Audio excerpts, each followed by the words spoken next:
علمان حفیظ. تو اب کیا کرو؟ تیاری کرو. اب تیاری کیا ہے؟ دیکھیے میں بار بار عرض کر رہا ہوں، تیاری بہت آسان ہے، لیکن وہی ہے کہ امتحان کے بغیر پاسبل نہیں. تیاری، کیونکہ نبی صلی اللہ علیہ وسلم نے جو زندگی گزاری، جو صحابہ نے زندگی گزاری، جس کے اوپر رضی اللہ تعالیٰ عنہ کا لقب ملا، وہ کیا ہوا؟ کس طرح گزاری؟ دیکھو تو نکال کے یار. تمہارے لیے بہت آسان کر دی. ان کو تو اپنے بچوں کو اپنے سامنے بھوکے مر رہے ہیں، وہ برداشت کرنا تھا. تم سے تو صرف یہ کہہ رہے ہیں صبح نیند کو برداشت کرنا تھا. ہم تمہیں وہ دے دیں گے جو انہوں نے بھوکے رہ کے برداشت کیا. صرف کہہ رہے ہیں صاحب 5-10 منٹ کو برداشت کر دو یار. اللہ تمہیں وہ دے دے گا تو تم سو ہی سکتے. صرف یہ کہہ رہے ہیں کہ بھائی دیکھو اس دنیا کے اندر جو کام کرو اس کو اللہ سے جوڑ دو نا. کیا مشکل ہے یار. صرف یہ کہہ رہے ہیں کہ بھائی گناہ کر رہے ہو، گناہ کو بھی اللہ سے کوئی، یا اللہ اس سے گناہ نہیں چھوٹتا. ہر چیز کو اللہ سے کہہ دو، تمہارا کام بن گیا. بس سمپل. تم سے کوئی تمہاری بیوی اور بچے نہیں چھڑا رہا. تم سے کوئی نہیں کہہ رہا کہ تم فاقے کرو، بھوکے رہو.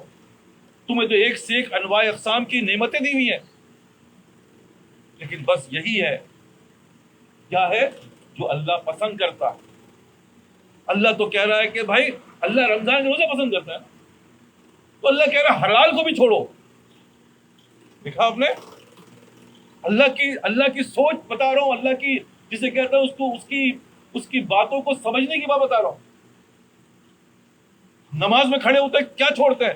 سب حلال کو حرام ہو جاتا. ہمارا حلال ہی حرام ہو رہا ہے نا. کوئی بات نہیں کرنا، بات کرنا حلال ہے. بھائی ادھر تو نہ دیکھو، یہ سب چیزیں ہیں. فلاں چیز ہے، بیوی کو چھوڑو، بچوں کو چھوڑو، سب کو چھوڑ کے آگے کھڑے ہو. تو کیا حلال حرام ہو گئی؟ بات صرف سمجھانے کے لیے بتا رہا ہوں کہ دیکھو جب جو آدمی جو عمل کر رہا ہے اس کی سوچ کو دیکھو. اللہ کی رضا جو ہے ان چیزوں پر ہے، اور اسی کا نام کہتے ہیں کہ بھائی چلا کاٹو. کس بات کا؟ روزہ رکھو. حلال کو چھوڑ کر. اور عام دنوں میں کیا کہہ رہا ہے؟ حرام کو چھوڑ. جب تک تم حرام کو نہیں چھوڑو گے تو ہماری رضا حاصل نہیں کر سکتے. کیسے چھوڑ؟ دیکھو ایسے چھوڑتے ہیں. رمضان میں چھوڑا تم نے؟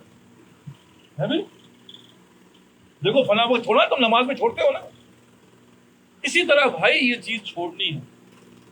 جب یہ چھوڑو گے تو اللہ کہتا ہاں یہ بندہ مجھ سے محبت کرتا ہے، دیکھو میرے لیے چھوڑ رہا ہے، دیکھو میرے لیے یہ کر رہا ہے. تو اللہ تعالیٰ کیا کرتا ہے؟ اللہ وہ کر دیتا ہے جو تم سوچ بھی نہیں سکتے.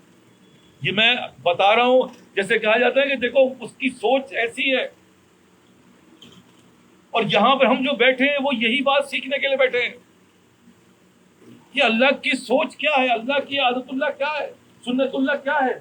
وہ کیسے چیزوں کو بدل دیتا ہے، وہ کیسے آگ کو گلزار ابراہیم بنا دیتا ہے. تو یہ ہے اصل سمجھنا. یہاں بیٹھنے کا مقصد صرف یہ کہ بھائی اس معاملے کی نزاکت کو سمجھو. تم نے کچھ بھی، تم صرف وضاحت بدل دو، تم صرف یہ سوچ کو بدل دو، تم یہ صرف 5-10 منٹ کو نکال لو.